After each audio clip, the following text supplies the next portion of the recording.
Now to tonight's big story. Imagine having a child trapped thousands of miles away in the middle of a war zone, unsure if they'll ever get home.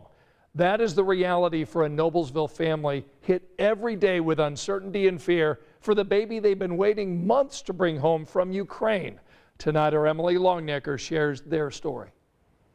Because you remember the smells, the sounds, you remember everything about, it's not just the building, it's the moment that you were there in front of the building. Now, though, some of the same places in Ukraine Adam and Kara Horbett remember from their trip there last year are gone.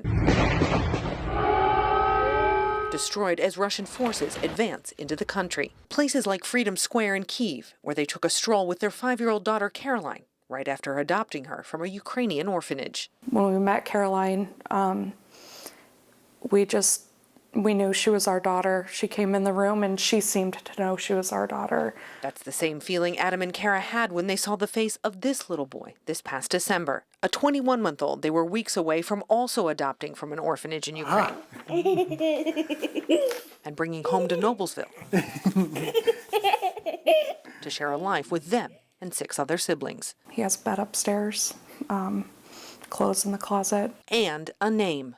Austin. And Kara's been packing his bag, getting ready for our trip over there. Now the Horbetts don't know if that trip will ever happen or if they'll ever get the chance to bring Austin home. Each day they wait for an update.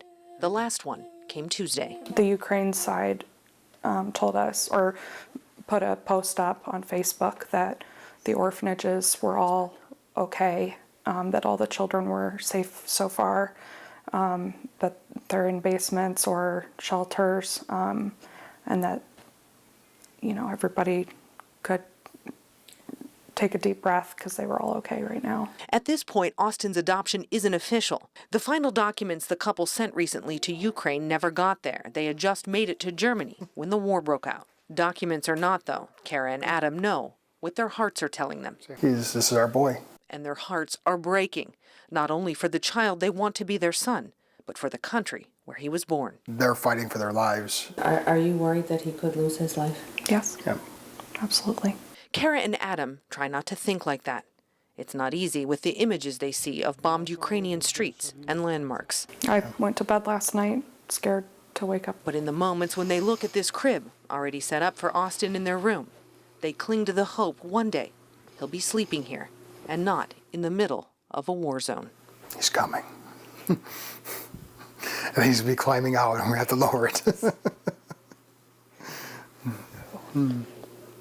Okay? Okay.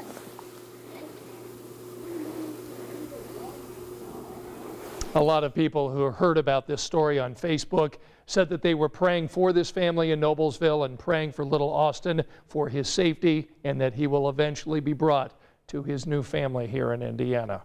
Well, amid Russia's ongoing attack, we have seen so many displays of support for Ukraine. In fact, tomorrow there's a vigil planned in downtown Mooresville. It gets underway at 7 at Mooresville Park. You're asked to wear yellow and blue and bring a candle or a small flashlight.